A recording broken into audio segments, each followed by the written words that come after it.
Farko assalamu alaikum warahmatullahi ta'ala wa barakatuhu yan uwana da abokaina barkanmu da warhaka.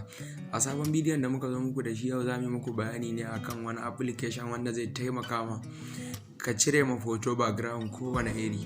Misali ka yi hoto a wani waje ko wanda background din baka son sa, za ka iya zuwa ka samu wani haɗaɗɗen background da tsaye mai kyau, ka wanke hoton ka ɗauko wancan background din ka sa kuma ya zama kamar anan ka yi shi. Wasu za su yi mamaki. To a bidiyon mu na yau za mu nuna muku yadda za ka bi hanya dalla-dalla ka je ka ɗauko application ɗin ka zo ka buɗe shi da yadda za ka wanke hoton har ka gyara ka canza background ya yi normal ya yi face. To kamun nan da Allah jama'a muna roƙon ku idan wannan ne farkon zuwan ka channel ɗin mu ta Abruk Tech TV ka daure ka danna mana alamar subscribe, sannan ka danna ƙararrawar sanarwa ta yadda mun ɗora sabon bidiyo za ka gani kai tsaye kada ku cika ku da su. Kai za ka shiga ka nemo Play Store. Bayan ka nemo Play Store ɗin ka shige shi. Bayan ka shiga ya kama wannan fuska kamar haka, za ka ga wajen searching ka rubuta sunan application ɗin PicsArt. Gashi nan kuna gani. Kawai sai ka taɓa.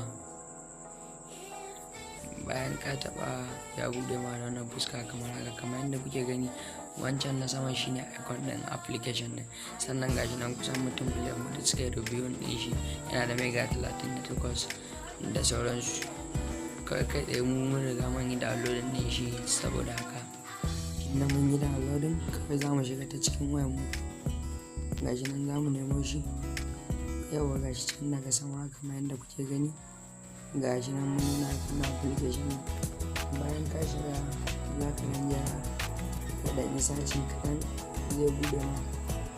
Gashi nan yana isaci kawai za ka ɗan gyara ka shi kaɗan. Yawwa gashi nan yana kawai bayan ya buɗe ma da wannan fuska mu da ke da mun buɗe da buɗe shi. Idan farkon buɗe a yanzu ka ci kasa email ɗin kawai za ka taɓa wajen alamar plus nan da muka wuce, yanda ga wani waje can inda aka rubuta all photos, za ka zo ka taɓa wajajen.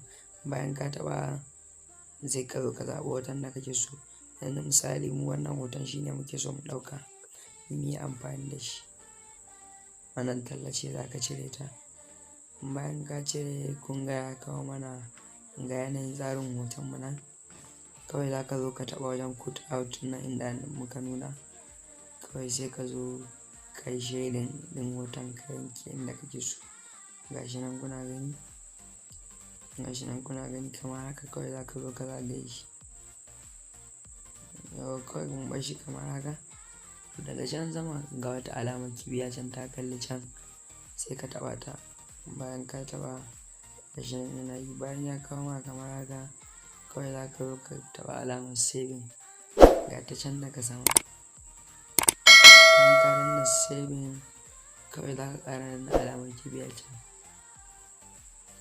Bayan ka ƙara danna alamar kibiya ya kawo ma kallai, ka cire kallai. Kawai kun ga yanzu gashi yadda ya nuna ma, sai ka zo inda aka rubuta saving sai ka yi saving. Kawai sai ka yi saving. Gashi nan mun yi saving ɗin shi. Ka cire kallon ka je wajen gallery ɗin nan. Ke kun gani gashi don an yi saving. Kawai za ka dawo ka ƙara taɓa alamar plus ɗin nan wadda muka fara taɓawa a farko. Shi nan na san wasu ba su gani ba, ga alamar plus ɗin nan. Kawai bayan ka shiga za ka je ka ƙara taɓa wajen all photos ɗin can. Bayan ka taɓa wajen ga wajen da aka rubuta background nan, sai ka zo nan gurin sai ka zaɓi background ɗin da kake so ka saka hotonka da ka wanke a jiki.